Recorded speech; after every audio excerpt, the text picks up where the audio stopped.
નમસ્કાર. ખબર છે, ઇતિહાસમાં ઘણીવાર એવું બને છે કે કેટલીક મહાન વ્યક્તિઓની કહાણી એમના જીવનસાથીના મોટા વ્યક્તિત્વ નીચે ક્યાંક દબાઈ જાય છે. તો આજે આપણે એક એવી જ વ્યક્તિ કસ્તુરબા ગાંધીની સાચી ઓળખને સમજવાની કોશિશ કરીશું, જેમની વાત ઘણીવાર ગાંધીજીની છાયામાં જ રહી ગઈ છે. ચાલો શરૂઆત એક ક્ષણથી કરીએ જે એમનું મહત્વ સ્પષ્ટપણે બતાવે છે. તારીખ હતી 22 ફેબ્રુઆરી 1944, જ્યારે એમણે ગાંધીજીના ખોળામાં છેલ્લા શ્વાસ લીધા. ત્યારે ફક્ત એક પરિવાર નહીં પણ આખો દેશ શોકમાં ડૂબી ગયો હતો. અને આ એક જ વાત બતાવે છે કે એમનું મહત્વ કેટલું મોટું હતું.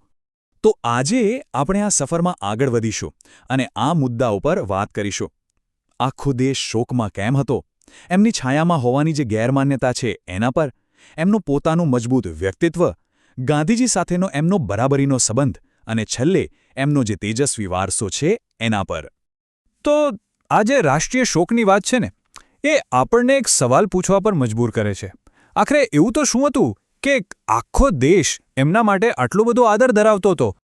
અહીંયા જે ખરેખર રસપ્રદ વાત છે ને, તે એ છે કે લોકોને એમનામાં બે અલગ અલગ પણ એટલા જ સન્માનીય રૂપ દેખાતા હતા. એક બાજુ એ હતા તપસ્વીની, એટલે કે જેમણે એકદમ સાદું અને આત્મ-અનુશાસનવાળું જીવન જીવ્યું, અને બીજી બાજુ લોકો એમને હિંદના મહારાણી પણ ગણતા હતા. વિચાર તો કરો, એક અર્ધનગ્ન ફકીરના પત્ની હોવા છતાં દેશે એમને એક રાણી જેટલું જ માન આપ્યું. હવે ચાલો એ સામાન્ય ધારણા પર વાત કરીએ જે કસ્તુરબા વિશે મોટાભાગે જોવા મળે છે. એક એવી ધારણા જેને ઇતિહાસના તથ્યો સીધો પડકાર આપે છે. તો મુખ્ય સવાલ એ છે કે શું એ ખરેખર એક નરમ સ્વભાવના, પતિની પાછળ પાછળ ચાલનારા અને ફક્ત પતિની છાયામાં જીવનારા એક સામાન્ય હિન્દુ પત્ની હતા? આ એવા સવાલ છે જેનો જવાબ ઇતિહાસ કંઈક અલગ જ આપે છે. તો જુઓ, જે ધારણા છે અને જે વાસ્તવિકતા છે એમાં જમીન આસમાનનો ફરક છે. જ્યાં એમને નમ્ર માનવામાં આવે છે ત્યાં એ ખરેખર મજબૂત હતા. જ્યાં એમને માત્ર અનુયાયી માનવામાં આવે છે ત્યાં એક સાચા અર્થમાં ભાગીદાર હતા. અને એ કોઈની છાયા નહોતા, પણ એમનું પોતાનું એક સ્વતંત્ર વ્યક્તિત્વ હતું. તો આ ખાલી કહેવાની વાત નથી. કસ્તુરબાના સ્વતંત્ર વ્યક્તિત્વના પુરાવા તો એમના જીવન અને એમના કામોમાં સ્પષ્ટ રીતે દેખાય છે. ચાલો એમની જીવનયાત્રા પર એક નાનકડી નજર કરીએ. પોરબંદરના એક વ્યાપારી કુટુંબમાં જન્મ્યા. કોઈ સ્કૂલ, કોલેજનું શિક્ષણ નહોતું મળ્યું, પણ એમણે આ વાતને પોતાની મર્યાદા બનવા ન દીધી. પોતાની જાતે, પોતાના જ પ્રયત્નોથી એમણે લખતા વાંચતા શીખ્યું. આ જ એમની મજબૂત ઈચ્છાશક્તિનો સૌથી મોટો અને પહેલો પુરાવો છે. અને આ મુદ્દાઓ એ જ વાતને વધુ સ્પષ્ટ કરે છે. એમનું પોતાનું એક અલગ જ વ્યક્તિત્વ હતું. એટલું મજબૂત કે ખુદ ગાંધીજીને પણ પોતાના વિચારો એમને મનાવવા બહુ અઘરા પડતા. ગાંધીજીએ શરૂ કરેલા દરેક આંદોલનમાં એમણે સક્રિય ભાગ લીધો અને દેશ માટે પોતાનું સર્વસ્વ આપી દીધું. અને આ બધાની વચ્ચે જેલવાસના કઠિન સમયમાં પણ એમણે પોતાની પ્રસન્નતા અને સ્વભાવની મીઠાશ ક્યારે ન ગુમાવી. હવે આટલું મજબૂત વ્યક્તિત્વ હોય તો પછી એમના અને ગાંધીજી વચ્ચેનો સંબંધ કેવો હશે? આપણે કદાચ જે વિચારીએ એનાથી સાવ અલગ. આ સંબંધ બરાબરીનો હતો, ઊંડા આદરનો હતો, કોઈ ઊંચ-નીચનો નહીં.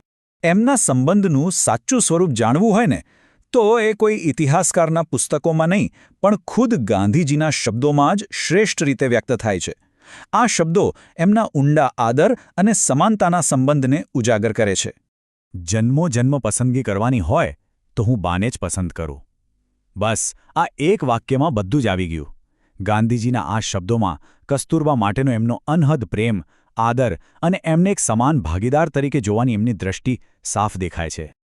ચાલો હવે આપણે પાછા એમના જીવનના અંતિમ સમય પર જઈએ, જેથી આપણે સમજી શકીએ કે એમનું જવું એ ગાંધીજી અને આખા દેશ માટે કેટલી મોટી ખોટ હતી. આઘા ખાન મહેલમાં એમનું અવસાન થયું અને એ ગાંધીજી માટે એક બહુ જ મોટો વ્યક્તિગત આઘાત હતો.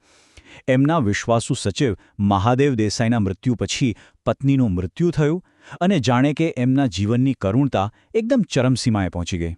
અને એ ઊંડા દુઃખમાં ગાંધીજીના મોઢેથી જે શબ્દો નીકળ્યા એ લગભગ 2000 વર્ષ પહેલાં ઈસુ ખ્રિસ્તના શબ્દો જેવા જ હતા. પિતા, શાને છોડ્યો નિજ પથ પે એકલ મને. આ શબ્દો સાબિત કરે છે કે કસ્તુરબા એમની આખી સફરમાં કેટલા જરૂરી અને અનિવાર્ય હતા. તો અંતે આ આખી વાત આપણને એક સવાલ પર લાવીને ઊભી રાખે છે. કોઈ પણ વ્યક્તિના વારસાનું સાચું માપ શું છે?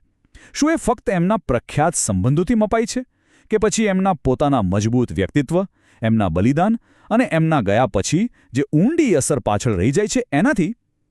કસ્તુરબાની જીવનગાથા આપણને આ વિશે વિચારવા મજબૂર કરે છે.